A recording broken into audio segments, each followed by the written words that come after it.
తాకట్టులో ఉన్న బంగారాన్ని విడిపించి ఆ రోజు ఆన్లైన్ ధరకే కొంటుంది కొమ్మూరి గోల్డ్.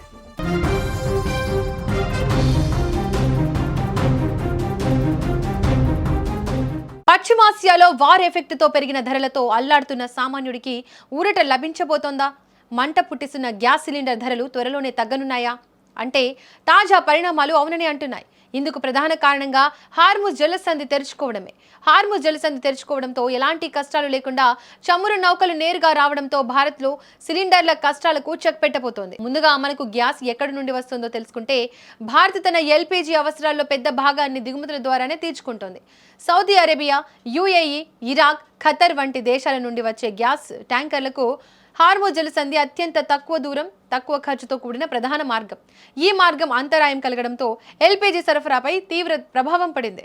దీంతో గ్యాస్ సరఫరా నిలిచిపోయి కృత్రిమ కొరత ఏర్పడమే కాకుండా ధరలు కూడా భారంగా మారాయి.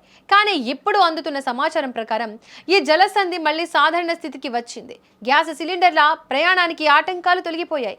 అరబ్ దేశాల నుంచి రావాల్సిన గ్యాస్ నిల్వలు ఇప్పుడు వేగంగా భారత తీరానికి చేరుతున్నాయి. అంటే ఇప్పటి వరకు ఉన్న సరఫరా కష్టాలు తీరిపోయినట్లే. సరుకు రవాణా సులభం కావడంతో ఆయిల్ కంపెనీలకు భారం తగ్గుతోంది. ఫలితంగా ఆ ఉపశమనం సామాన్య వినియోగదారుడికి బదిలీ అయ్యే అవకాశం ఉంది. ఇక్కడే సామాన్యుడికి వచ్చే పెద్ద ప్రశ్న, ధరలు ఎప్పుడు తగ్గుతాయి? రవాణా మార్గం క్లియర్ అవ్వడం వల్ల ఆయిల్ మార్కెటింగ్ కంపెనీలు తమ ధరల సమీక్షలో సానుకూల నిర్ణయం తీసుకునే అవకాశం ఉంది. మార్కెట్ నిపుణుల అంచనా ప్రకారం ముడి చమురు, ఎల్పీజీ ధరలు అంతర్జాతీయంగా స్థిరపడితే మన దేశంలో సిలిండర్ ధరపై గణనీయమైన తగ్గింపు ఉండే అవకాశం ఉంది. ఇది గృహిణులకు, ముఖ్యంగా మధ్యతరగతి కుటుంబాలకు పెద్ద ఊరట అనే చెప్పాలి.